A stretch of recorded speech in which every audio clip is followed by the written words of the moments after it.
Today I'm going to talk about big mistakes that you need to avoid when charging your Tesla or electric vehicle in public.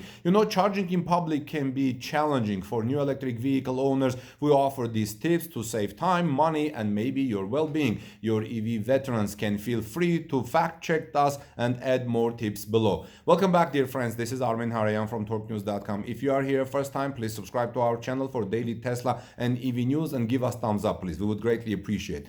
Charging up an electric vehicle in public can be intimidating. When we pull owners of electric vehicles in Facebook clubs and forums, the majority say, or do you admit that they almost never do charge in public, but rather rely on home charging for their needs, writes John Gorham, Torque News Tesla reporter. As EV testers, we have the opportunity to charge in public quite a bit, sometimes as a necessity, but more often as a test to learn how it's done. After all, we need to stay current. Get it? Let's stay current. So John Gorham, Torque News Tesla reporter and electric vehicle reporter, has these tips. He says, a recent story we posted about charging up a Chevy Bolt EV Go DC fast charger caused quite a stir. More comments were posted to that story than any other electric vehicle story we have done in quite a while at TorqueNews.com. The story highlighted why public electric vehicle charging can be quite costly if you are not careful.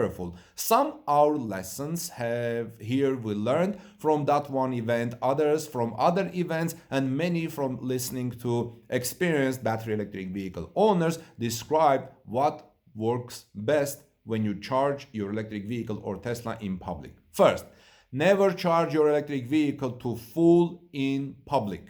The electric vehicle community is still small. Like all groups of Americans, it has its own etiquette, norms, and rules. One of them is to never charge your electric vehicle to 100% state of charge at a public charger. Why? There are two reasons for this. First, electric vehicles accept a charge at a much faster rate prior to 80%. After that time, they slow down quite a bit, and adding in range miles or energy slows down a lot. By charging past 80%, you are taking up a precious spot another electric vehicle owner may wish to use. And you will never know it because electric vehicle owners are looking at that charger usage online, not from the aisle near you. The second reason is it will prove costly. How costly? We charged a Chevy Bolt to full from above 80% state of charge, and it costs us triple the dollars per mile for energy that a gas guzzling muscle car costs, right? Torque News reporter John Gorham. John says, never arrive at a charger you don't have an account with. When I first began testing electric vehicles, John says, the manufacturers would include a ChargePoint dongle on the keyring to pay for public charging. Swell forks those automakers. I used it a handful of times, and then one day it didn't work. Some kind of SNAFU occurred, and I was on the road with no way to pay. The charger I was at didn't accept credit cards. In fact, I didn't think I have ever seen one that does. When you get your electric vehicle, sign up for the phone app and or RFID card account for every charger brand. Electrify America, ChargePoint, and EVgo are the three that dominate most of the areas. Be sure your account works by testing it when you don't need to charge, which is part of why I charged a Bolt on a DCFC when I was above 80% already. Next tip is this. Read charge location reviews before you show up to a charge location. John says, while this is uncommon, I have driven to locations planning to charge that showed available spaces on the apps I use only to find they were in locked areas. They were no public at all. They were not public.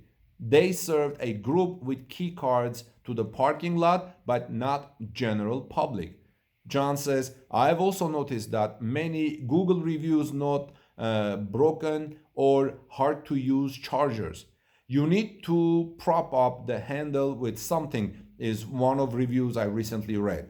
Others note sketchy neighborhoods or that their car was vandalized.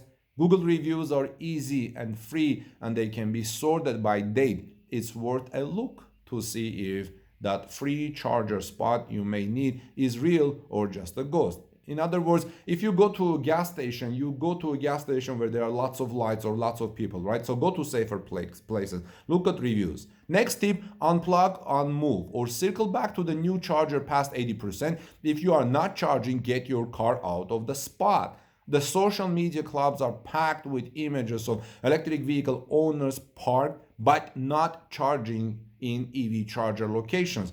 The group members discuss harming the vehicle or the owner, which is not good. Don't be a bad person, be a good person and a caring person. If you're not charging, just leave your car and park in another place.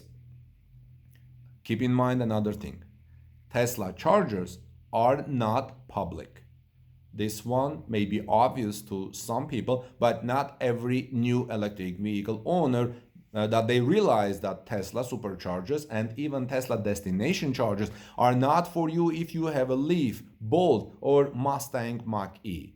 They are captive chargers that Tesla owners count on and consider their own private charging network, which it pretty much is. So no, you can't charge your car there if you drive a kind of less electric vehicle, and no, trying to hotwire one is not okay at any level. It's a popular topic.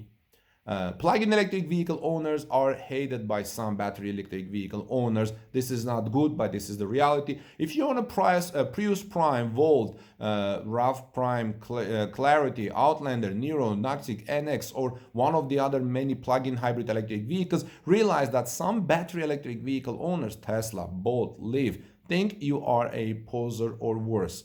They don't like it when you park in a public charger taking their spot. After all, you don't need to charge. Their way of thinking is that the public charging grid is just for their special entitlement club and you're not part of it. Just for the record, that is not the opinion of this electric vehicle tester. That is not the opinion of Torque News. I don't like that at all, but that's the reality. I am a pro PHEV. Just be aware that you are not one of the popular kids at the Whole Food public charger corral if you have a plug-in hybrid electric vehicle. Next tip. If you park and fly, you are scum.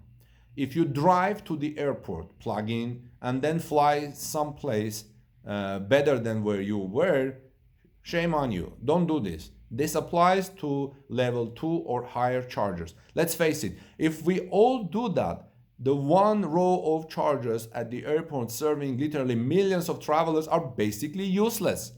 It takes a handful of hours to charge up one electric vehicle on a level 2 charger. A person who isn't coming back to that space until after their week in Cabo is hogging up a space that could have charged up dozens of cars that week.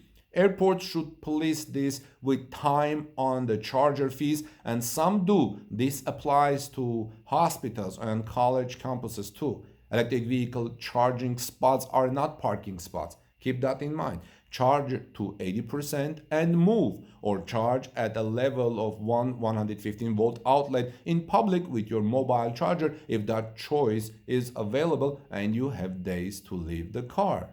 Now, just as gas-powered car owners know that the situation or the station with the last gas for 200 miles is going to be pricey, electric vehicle owners learn how best to energize their rides.